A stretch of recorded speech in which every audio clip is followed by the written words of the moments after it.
you why I...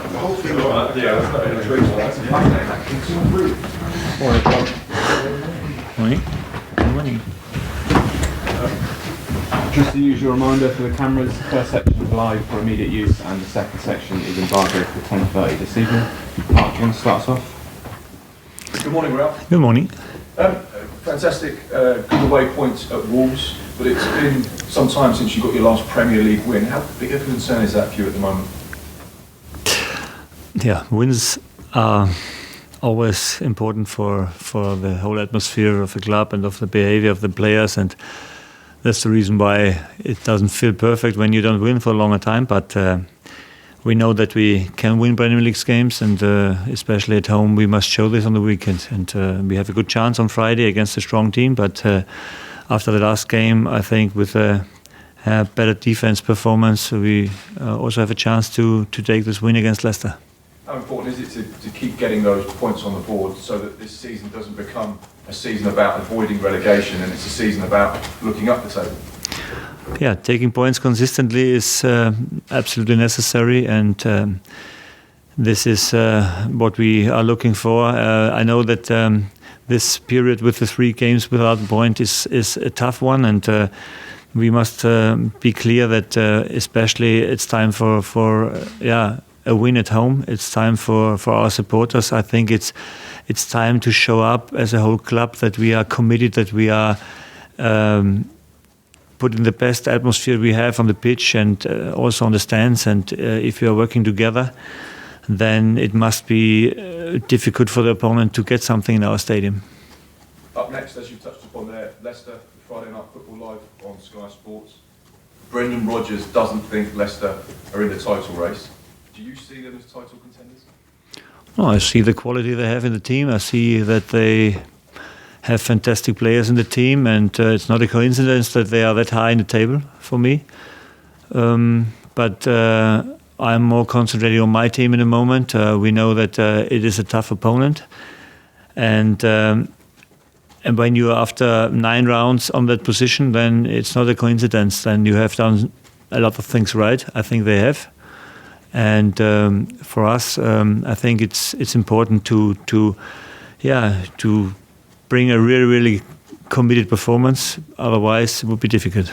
When you look at their quality, it seems that they have good, strong defenders. They have a variation of attacking players. How do you counteract that?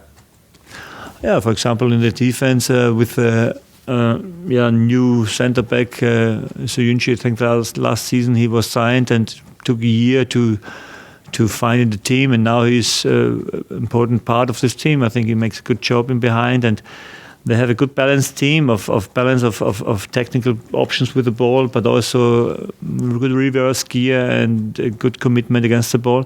So it's not easy to create chances, but as we said, when we are that committed like on the last weekend and with a good balance of playing forward and being defensively well organized, when we give that less chances away like last weekend, then we have a big chance to win. What's the Southampton team news ahead of the game? Are you expecting anyone back from the treatment room? Sorry to say that, but it's still the same. We still cannot count on Musa or Cedric, or Will Smallbone is still also injured, so we have still the same injuries. Musa is back on the pitch, but for a game it's too early. But I see the light on the end of the tunnel, so I hope in 1-2 weeks that we can count on him again. One of the key positives of recent form, we spoke about him last week, Danny Ings. 5 goals in his last 4 games. You talked about the fact he's had an injury-free pre-season. He's been building gradually into games, and you're now starting to see the quality he possesses. How big a player will he be for you over the next few games, and in particular Friday night? Yeah, now it comes to a point where he can really play over 90 minutes. That doesn't mean that I hunt him in 3 games a week. I think this is not the best idea for him. But in the moment, he feels also physically very well, and he's able to power 90 minutes. This is something he couldn't do so far, and I think the good preseason and the games in the last weeks helps him massively. Sure, the self-confidence with the goal is a high one at the moment, and that helps him. It's always important for a striker if you score. You can feel it in every session that he in a moment has a lot of self-confidence in front of the goal. He scores in every position, and this is a result of very hard work and also changing a few habits, taking less touches, running more deep, coming more in the position where he can score. And I think he worked a lot on things we showed him that he can do it better, and maybe that's the reason why he scores now. You've been in many dressing rooms over the years. How much does it change the dynamic of a dressing room when you've got a striker who's confident and scoring goals and playing as well as he is?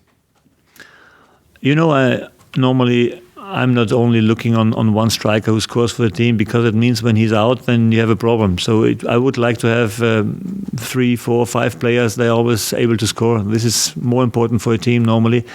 I'm not the manager who is really looking only on one guy who helps you, because that means you are a little bit easier to read. So for us, it's important that we also have other players that can score, and we should bring them more in position where they can score. When we play in the back five, also our wingers have chances to come in the box and to score. And like in the last game, I think Ryan had a big chance to score, and Jan Valery can come there more often, like in the last game. So we should be more committed also in the gear in front. So I think this is something is more important than only to have one guy who scores. Talking about your other strikers, obviously Shay Adams was a big summer signing for the football club. Yet to score in 8 appearances. Is this one of those signings that just takes a little bit more time for you to work with him and pull the best out of him, and for him to find his feet at Southampton? Do you feel he'll get to that level at some stage soon? What I can see is that in the moment he feels more comfortable in the session, so he scores more, he's working hard, he's absolutely he shows absolutely that he can be a help for us. In the moment it's difficult for him to come back in the team because Danny always scores, and when we play with him in the center as a center striker, then there's only one position there. But I think he's now in a better way and waiting for the chance, and he will get the chance, and when he gets the chance, I'm sure he will grab it with both hands. Just one other thing, I've talked to you about VAR. There's been a big talking point throughout the course of this season. Every single weekend, decisions are being looked at. How much has that changed the way you coach your team? Because Southampton have been involved with more VAR disallowed goals than any other Premier League side. I think we had a big discussion this week about the VAR. I think so far he makes a fantastic job, and that's not because we had 6 goals that were disallowed, but I think the way we want to defend at the moment is basically based on the VAR. I remember the cup game that we said no VAR, we must defend a little bit different, because we cannot stand in these lines that long, because to defend like this, like we do in the moment, it is necessary to have a VAR, because is really, especially for offside or not, is sometimes with the eye you cannot see it. You need the VAR, and I think therefore he did a fantastic job so far. He makes the game fair, and this is what everybody asks for and what everybody was demanding for, and this is the reason why we wanted to have him. And I think it's fantastic so far. And when we discuss about situations where the referee doesn't get overruled from the VAR, like for example in the last game we had the penalty against us, I have still the opinion that this was right, although it was against us, because I think the last decision must be for the referee. And the only thing maybe we can speak about is to give him a chance to have a look on the scene once again on the pitch, so that the decision still stays with him in the stadium. This is important for all the supporters there in the stadium, that this decision is taken in the stadium and not somewhere else, because that's the reason why they go there. But when he has another look for the situation, then he can still decide, was it enough or was it not enough? And then I can still look once again on this situation. Maybe that's the only change, that that I can think about for the future. But finally, I think to overrule him from outside, we had that in the first season in Germany, and it was a disaster because from outside you cannot feel the feeling in the moment in the stadium. You cannot see the atmosphere. You don't know what happened before, and that I think is something that the referee can do much better in the stadium. And this is the reason why I think in the moment this is absolutely okay. They seldom overrule him, or nearly never overrule him, and in the end the last decision is with the referee, and that's okay, I think. And just to pick up on one point there, quite interesting to say that you've changed the way you defend. Not only has VAR helped to get decisions accurate, but it's changed the way you coach your team. So you play a higher line, knowing that anything offside will get found out by VAR. Yeah, especially in set pieces, for example, besides free kicks from the side, it's very, very important that you stay on the line, and then if there's a few inches he's offside, nobody can see this from outside normally with the eyes, but with the VAR you can see exactly the moment when he kicks the ball, and then when you stay, and when you're really brave and hold this line, then the chance for offside is a big one. I think we conceded a goal against Sheffield from a free kick, I think, from the side, and it was offside.